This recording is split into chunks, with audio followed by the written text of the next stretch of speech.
তাদের প্রেমের বাজারে যারা কবুল হইয়া যায় বাদান দিয়ে আমরাও কিন্তু কবুল হইয়া যাব।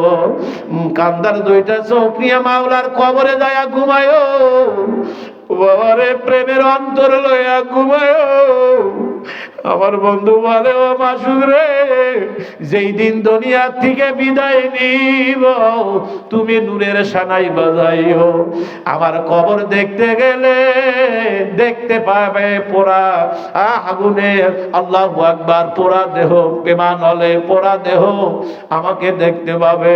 ও আমার বাবাজিরা, দীর্ঘক্ষণ এজন্য এটাই বুঝাইতে চাই, মুসলমান হইয়া কবরে যাও।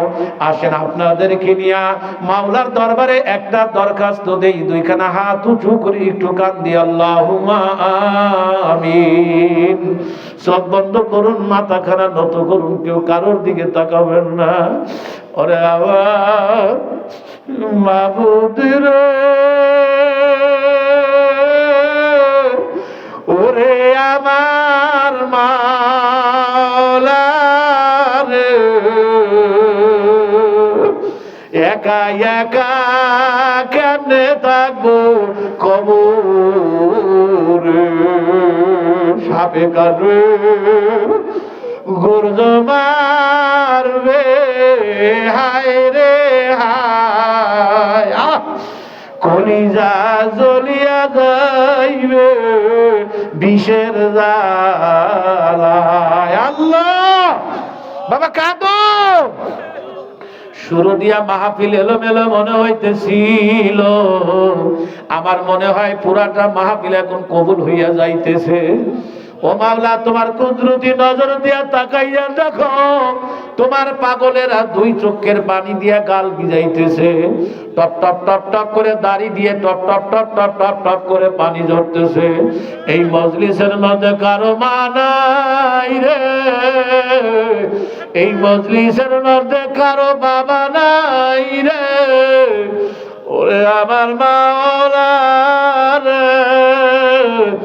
এ বাবা, কেন কাঁদবি না? ওই যে তোর মসজিদের যে চার পায়া পালকি যেই দিন তোর বাড়িতে চলে যাবে বাবা রে, ওই খাটের থেকে যেদিন তোর আমার লাশটা নামাইয়া ফেলাইবে, কেউ বড়র পাতা দিয়া পানি গরম করবে, আবার কেউ বাবা যান ঘরের সামনে কালো মুসুরি টানাইবে, তোরে আমারে মাথার বালিশটাও কারিয়া লইয়া যাইবে, দরাদরি করে কালো মুসুরি নিজে শুয়াইয়া ফেলাইবে, গোসল করাইয়া তোকে আমাকে সাদা কাপড় পরাইয়া ফেলাইবে। আল্লাহ বাবা বোঝেক বাবা, নাকে কানে তুলা লাগাইয়া, চোখে সুরমা লাগাইয়া, চলকেটের মতো প্যাকেট বানাইয়া বাবা রে, চারজন মানুষ যখন কান্দে নিবে, আল্লাহু আকবার, এলাকার কবরস্থানের দিকে নিয়ে যখন রওনা দিবে, ছোট ছোট বাচ্চারা বাবা বাবা ডাকবে, বাবা বাবা বইলা ডাকবে, মা মা বইলা ডাক দিবে, কি জবাব দিবি রে? আল্লাহ জানাজা করিয়া কবরের মধ্যে নামাইয়া তালায়ার বাঁশ দিয়া যখন ধাপ ধাপ ধাপ ধাপ করে মাটি দেবে,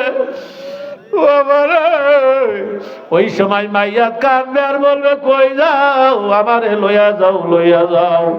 আমার কবরের মধ্যে ৯৯টা সাপ আসিয়া গেছে, কিলবিল কিলবিল কিলবিল কিলবিল করে কামড়াইতে আছে।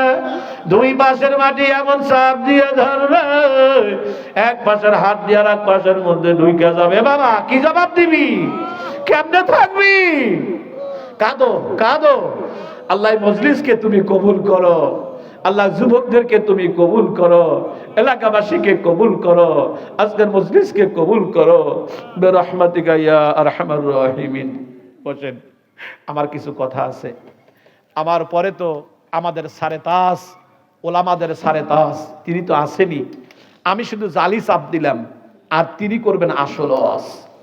এই যে বাবা ও কলিজার টুকরা আমার বাজানরা যারা আইছেন, আব্বা আমি আপনাদের পায়ে ধরি, এই চোখের পানি নিয়ে একটু ওয়াদা, নামাজ আর ছাড়বো না, কে কে রাজি আছে একটু হাত উঁচু করে দেখেন তো, টান টান করে।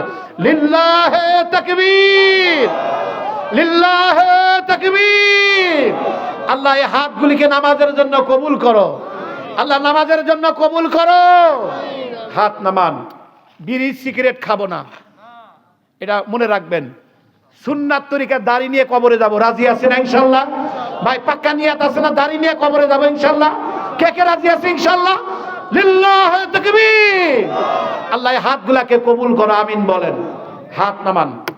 কথা কল শেষ না, মাহফিলও শেষ না। হুজুর আসবে না? হুজুর আসতেছে।